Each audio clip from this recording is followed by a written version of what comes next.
Magandang gabi po uli sa inyong lahat. Thank you. Welcome back. Welcome back to Lira in Law. I am your host, Lira Simon Kabatbat. I am a solicitor in the United Kingdom nga. And thank you for joining me on our usual Thursday evening between 7:30 and 8:30, talking about legal issues nga that affect you. And tonight is, as usual, interesting topic. So our start question, and again, some serious bragging rights to this, to the viewer, no? Because this, the question actually manages to encompass divorce in the UK, divorce or its effectiveness, if any, in the Philippines, no? Immigration also. So it's all of that. Now. Let's have a look at the question, okay? So let's unpack it, as I often say nga. So let's set the scene.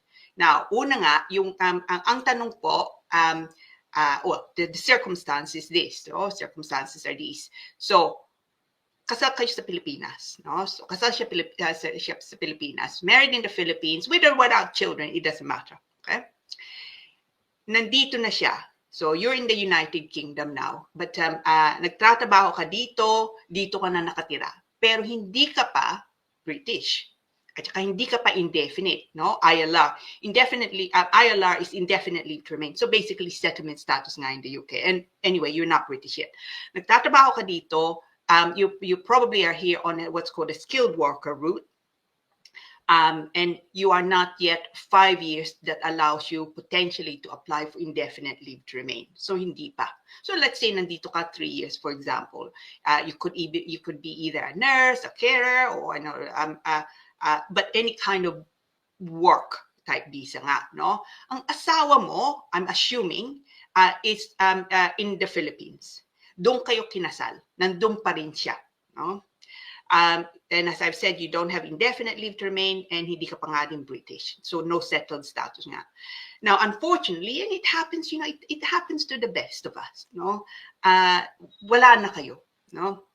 You've taken the view that you no longer wish to be married, no? And as I say, it's not, it's also not unusual, unfortunately. Sometimes, even if you're working at it, as much as you can, sometimes things just don't work, no? Especially nga kung malayo nga kayo, meron siyang kilalang iba, ikaw nga din, no? And sometimes it's best to look at other possibilities nga. So she wants she I don't know why I say she, it could be a man, of course, but anyway, so ang tanong nga niya, and it's a great question, is can you obtain a divorce in the United Kingdom where a marriage has taken place in the Philippines, okay, even though you're not yet British, yeah? And you may have a little way still to become British. Now, tingnan natin. Now, una nga, can you divorce in the United Kingdom? Can you divorce here even though you were married in the Philippines? The answer is probably, very likely, I would even say, no? You need to establish, ang tawag nga nila, the phrase they often use, or solicitors and indeed the courts would often use, is what's something called habitual residence. Okay? Let me just explain anong ibig sabihin ng habitual residence. Habitual residence is, they say, where you regard or where the country where you think your center of life is. No? Now, by that they mean hindi nga lang dito saan ka nagtatrabaho, but also where you regard to be your home. So sometimes where there are children, where the children are. Sometimes also it's a question of saan ka nagtatrabaho, but not always nga, where you may have your own home, for example. You don't even need to own the home, but where you consider the center of your life is. No? Now, ikaw, so let's just talk about the viewer's situation nga. So siya, dito siya nagtatrabaho. Siguro, ang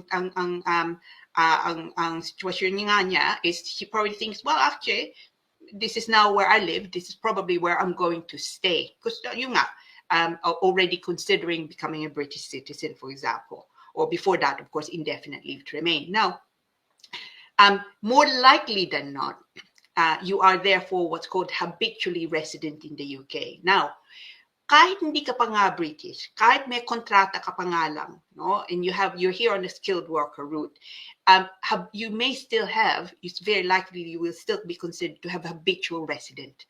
So yung restriction mo sa visa mo is not what dictates whether or not you have habitual resident. Okay. However, if you only hear, so sabihin natin kadadating mo nga lang, visit visa ka, then it's unlikely that the court will accept na meron kang habitual resident in the UK. Because una nga, bumibisita ka pa nga lang dito. And also anyway, they would want to see that you've been living in the UK for a minimum of 1 year. So sabihin natin sitwasyon mo dumating ka dito, may trabaho ka. You're here under the skilled worker route. Sabihin natin carer ka, no? Binigyan ka ng visa, unang-una 3 years pa. No? Now, hindi pa nga tapos yung 3 years, you've been in the UK daw, say 2 years, sabihin natin. And you think you're looking to settle in the UK, nandito nga trabaho mo, may bahay ka nga dito, okay, meron ka pa mga kamag-anak nga sa atin, but really you consider the United Kingdom, England, your home. Okay? In that case, you probably will be able to argue successfully that you have what's called habitual resident. Dahil yun nga, sobra ka ng 1 taon dito, and really this is now your home effectively. Hindi nga lang trabaho, but also because this is where you regard your home to be. No? And habitual residence, of course, can change in time. No, it could be at the moment habitual resident ka nga dito, but later on, years later, you may regard another country to be where you habitually resident. Okay, but the habitual residents, don't get this mixed up, and often people get the two conflated. No, so the habitual residence is not based on your immigration, on your visa. Okay, on your immigration status. You can have habitual residence in the United Kingdom, even though you only here have limited visa for the moment. So as I say, under on a work type visa. So yun ang una. Now, separately from that though, and we'll discuss this later, so we'll go through the process nga muna. Ano bang, what's the effect, if any, will this have under Philippine law? Okay, and because that's the flip side, of course, of any divorce that you obtain abroad, hindi nga lang UK. And also, hindi if you get divorced in the United Kingdom, does that mean you can marry in the US? So sabihin natin, viewer nga natin, no, nakakuha siya ng divorce dito. Meron siya makilala o meron siya kilala na nga ngayon, boyfriend niya o girlfriend nga niya nasa Canada.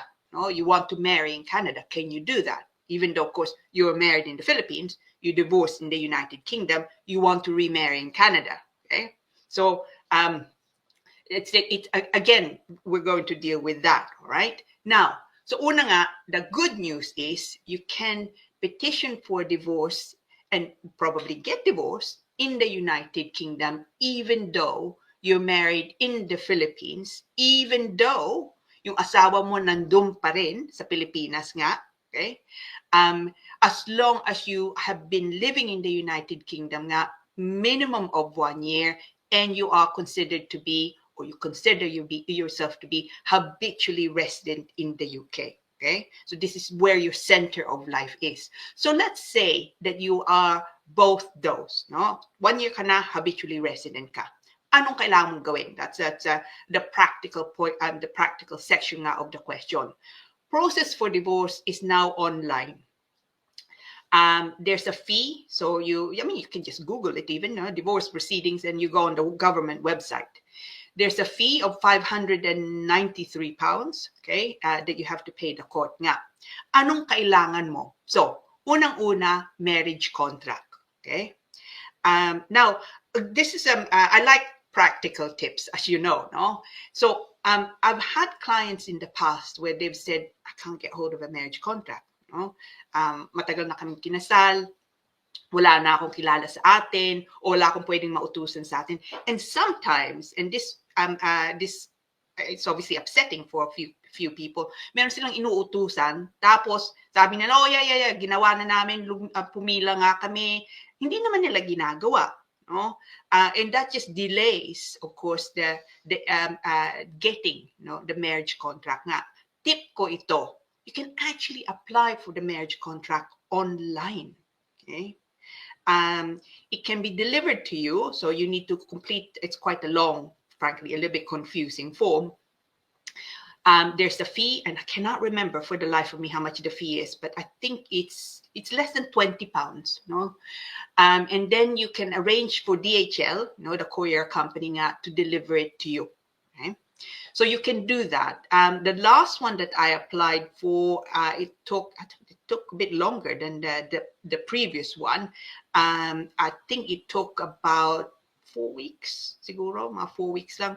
4 weeks is actually not too long. Sometimes some of my clients wait months, no? And I think hindi nga lang inasikaso mga kamag-anak. So you can actually apply for it online. And in some cases, it's also not just faster, but potentially cheaper. You know? Kung meron kang uutusan, siguro kailangan mo magpadala ng pera. So, because of course, they will need to pay for it. And kung malayo nga kayo dun sa opisina, then it could be that it's quite costly to do. So you can apply for it nga online, but you have to pay the additional fee to DHL to get it delivered to you. Okay. So you can get it online. So kailangan yung marriage contract. Also, kailangan nyo ng detalye, of course, ng asawa mo, no? By that, I mean, hindi nga lang address. You need the address also. Buo niyang pangalan, but also, if possible, yung email address niya. Okay? So that way, the divorce process can be also online nga. Kung nga niya siyang email, then you would need to serve him paper documents, which, as you know, kung nakatira nga kayo sa Pilipinas, sometimes there's, not just sometimes, often I've experienced certainly, postal delay. No?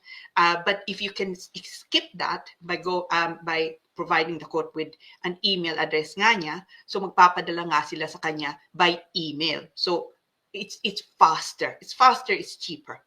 So try your best to get an email address nga para sa asawa mo.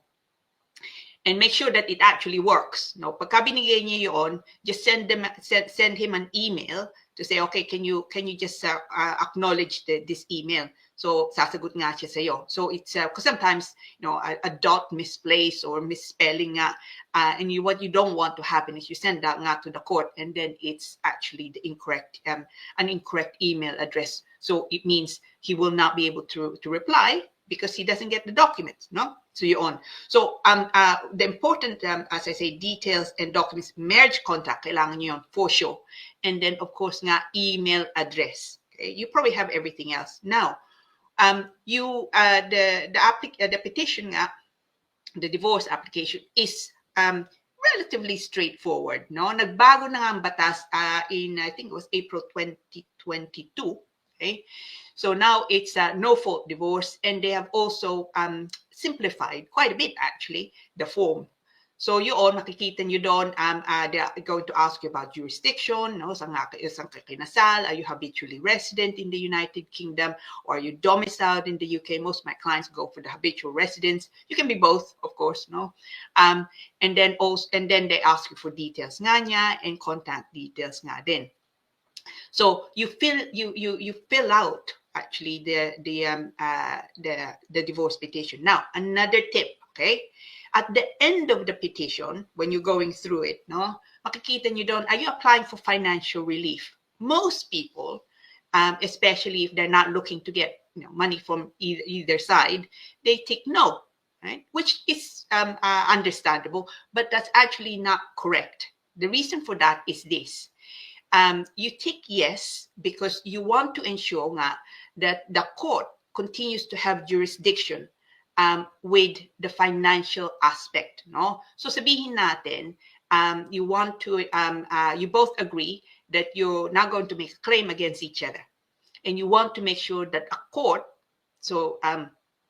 endorses that agreement. So magpapasok nga kayo ng consent order and ask the court to endorse, tatatakan nila, no, your agreement that you're not going to claim against him, he's not going to claim against you. For the court to have the power, the jurisdiction nga, to to make that consent order, to stamp that consent order, to consider the consent order and obviously approve it, you need to invite their jurisdiction, and that's the box that you must tick this yes. Now, another tip, I'm full of tips today, no? Another tip, if you're going to, because you know that, no? And you know that because I'm telling you, okay? Ang payo ko, kausapin mo yung asawa mo. Because otherwise, they may think hinahabol mo siya, no? Yung pera niya. And that can upset people, understandably, no? So just explain nga that, yeah, you're ticking yes because later on, you would want to agree with him or her nga, that you're not going to make a claim against each other, and the court, in order for the court to be able to make that order, you need to tick yes. Okay. Now, if you mistakenly tick no, it's okay, but it just means further paperwork. Because pagka nagpasok yung application, you then need to make an application nung consent order. You need to also then submit an application for financial relief for the court. So it's additional paperwork, and why would you invite more paperwork if you don't need to? Okay, so yun ang tip ko. Now, what happens? So sabihin natin, you complete the application, you submit it, then the court will send a copy by email, hopefully, nga sa asawa nyo. Nasa Pilipinas siya. Makukuha niya. Now, yung asawa nyo will probably do one of a number of things. So either sasagot siya to say, yes, I agree, no, happy for that to happen, o kaya hindi siya sasagot. That's very common. Wala siyang gagawin. O kaya, he or she says, no, I'm going to defend this because I don't think that the marriage has broken down, for example, no? Now, if he defends it, then it will certainly make matters more complicated, but it can then turn into a defended suit, a defended divorce nga, and you don't want that if you can. If that were to happen, ang payo ko, see a solicitor, because then matters become much more complex. But my experience is it's one of two. So great if he just simply says or she says, yeah, walang problema, pipirma ako. No, I agree. But most of the time, it's the second one. That is, hindi sila sumasagot. Either because they can't be bothered, o galit sila, or they don't really know what to do. No? Okay. Kung di sila sumasagot, can you still proceed? Yes, you can. Another tip. Okay. You can apply for an order to the court. So sasabihin mo sa korte, I'd like to apply for what's often referred to as deemed or indeed substituted service. So basically, you're saying to the court, I'd like to proceed anyway, kahit wala nga siyang sagot. For the court to make that order, you need to explain to the court and give them evidence that your spouse has more likely than not received the documents. So sabihin natin, nag-email siya sa'yo, no? Pinadalan siya ng korte ng divorce, and nag-email siya sa'yo, and he may say, no, I don't care. No, do what you want. No? That's already good evidence that he actually received it. So wag niyong tapon. Kung tawagan kayo, no? Again, you can prepare a statement to say, on so-and-so date, tinawagan niya ako, gave me verbal abuse, but clearly got the documents, no? O kaya someone else calls you, no? Pinsan niya o kapatid niya to say, oh na dumating dito, nakuha niya, nagwala siya, for example, no? So all those things can be evidence nga of the fact that you've served the petition. You will need that. So kung tinawagan kayo, nag-email siya, nag-text o nag-WhatsApp, ganoon, make sure you keep all of that, because they will be evidence that indeed he's been served with the documents. Now, as long as you can show that, then as I say, you can make an application to the court for an order to be allowed to proceed anyway with the petition, even though he hasn't answered. Okay, so essentially, they will make that order and then you proceed as normal. Now, ang unang makukuha nyo galing sa korte is what's called a conditional order. in the olden days, well, pre-2022 April, it was called Decree Nisai.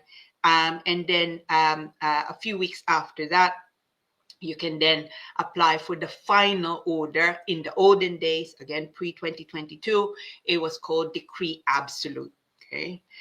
Now, when you have the final order, and only then you can get remarried if you wish. We'll discuss that in a moment. Okay. So you can remarry in the United Kingdom, or indeed anywhere else, but hindi nga Pilipinas. So we'll unpack that a little bit more. So, but it's only then. Do not remarry, and you cannot anyway remarry before you get the final order. If you do, then the second marriage or third marriage, will be void, because you were still married nga. So don't think, okay, nag-issue na ako, o nakuha ko na yung conditional order, o kaya matatapos naman no? Do not remarry until you actually are properly divorced. And when are you properly divorced? When you get the final order. Okay. Now, question in relation to this I always get is, can you then actually marry in the UK? Absolutely. The divorce is recognized in the United Kingdom. Actually, it's recognized everywhere, very likely, apart from the Philippines, okay? Where there's no divorce. And of course, the Vatican, but okay. So you can remarry in the UK, but if you decide, yung question ko, yung scenario nga kanina, so sabihin natin, kinasal ka sa Pilipinas, you got divorced in the United Kingdom, you want to remarry in Canada. Can you do that? Yes, you can, because Canadian authorities, Canadian law will recognize nga the divorce in the United Kingdom. Okay, much like UK will recognize a divorce in Canada, as long as it follows all the proper formalities nga. So you can then remarry anywhere else, but hindi nga Pilipinas. Now, ang sitwasyon nga sa Pilipinas, and this is something actually we may wish to discuss also in the next topic, because there's quite a bit to it. So, but just suffice to say that in the Philippines, kasal pa rin kayo. Okay? Because alam nyo naman, you are they do not recognize divorce usually. Okay, there are you can apply in some cases for recognition of decree nga, but that's a bit more complex. But in this situation that you have, yung question nga, yung question ng viewer nga natin, it's unlikely that it would be recognized nga in the Philippines. So ibig sabihin, hindi kayo pwedeng ikasal sa atin, no? Now, let's just put that in the aspect of immigration.